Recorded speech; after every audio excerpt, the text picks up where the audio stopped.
Hi, this is Steph with Belladonna Dyes, and today's project is going to be a Shibori fold.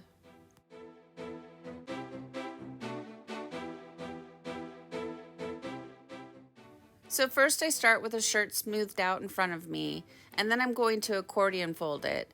And I have scoured the internet looking for blogs on Shibori and YouTube, and ultimately I settled on Angie at Fun Endeavors Tie-dye Lab, watching her Shibori fold over and over and over again until I felt confident that I could try it. And this is a Gildan's ladies cut, so it cinches in at the waist.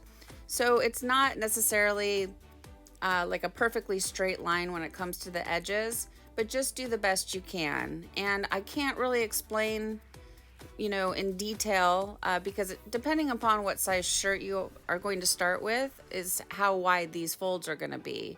But just try to make them line up the best that you can. I guess that's the biggest piece of advice that I can give.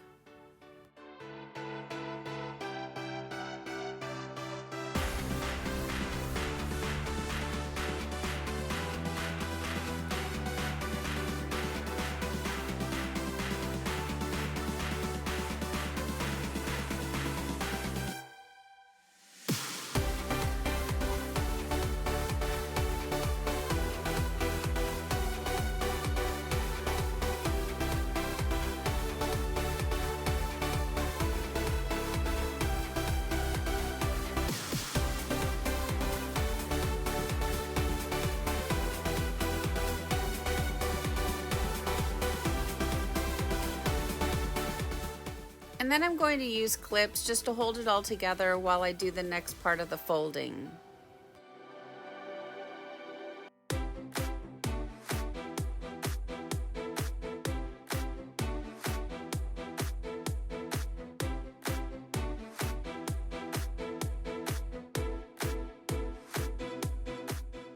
So I found these little corner pieces. I think they're for decorating jewelry boxes on Amazon. And I was hoping that the ornate pattern would transfer onto the t-shirt. I can tell you that sadly it didn't. So for instance, if you don't have these corner pieces, you can still fold the shirt up exactly the same way. And the next time I make Shibori on a t-shirt, I don't think I'll try them again. I'm thinking about doing it maybe with some rayon material.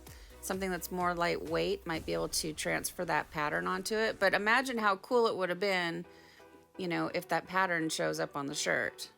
And then I did a sample run on a piece of paper to see how many of the little corner pieces I would need. And I'll tell you that folding up on a piece of paper beforehand was a great idea. And I couldn't tell you where I saw that. It was on the internet somewhere.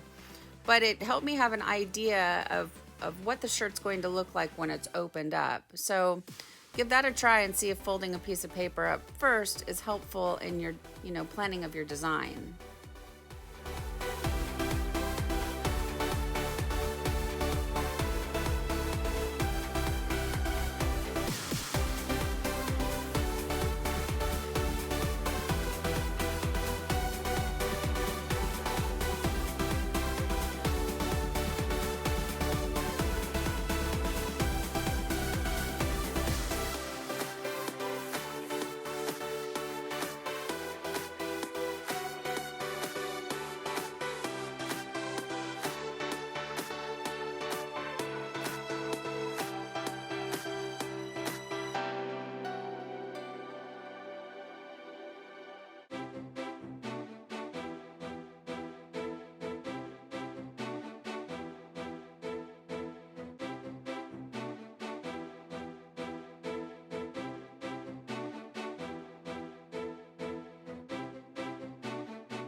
So as I got further up towards the sleeves where the fabric was thicker, I started to lose it a little bit.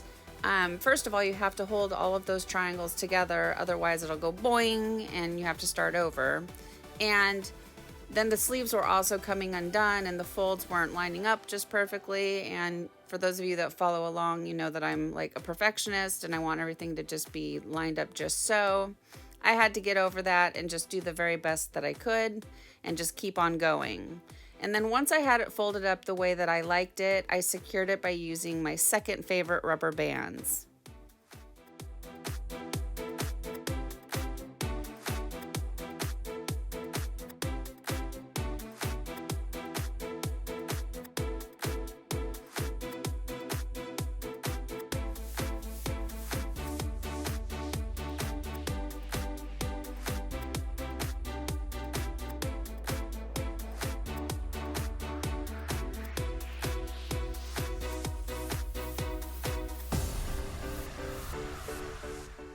So now that everything is secure, I put it down inside of a bowl and I'm going to be doing the dye over ice technique. And this is not shaved ice, this is just really super stale ice, so it has freezer burn. And this is a brand new color to me. It's SF Fog. I'm thinking San Francisco Fog. This is one of the colors that I got from Kathy Sprague. And if you want to find some special order dyes, you can go to her group on Facebook, and it's tiedye's, let's see, what is it? Tiedye Supplies Marketplace.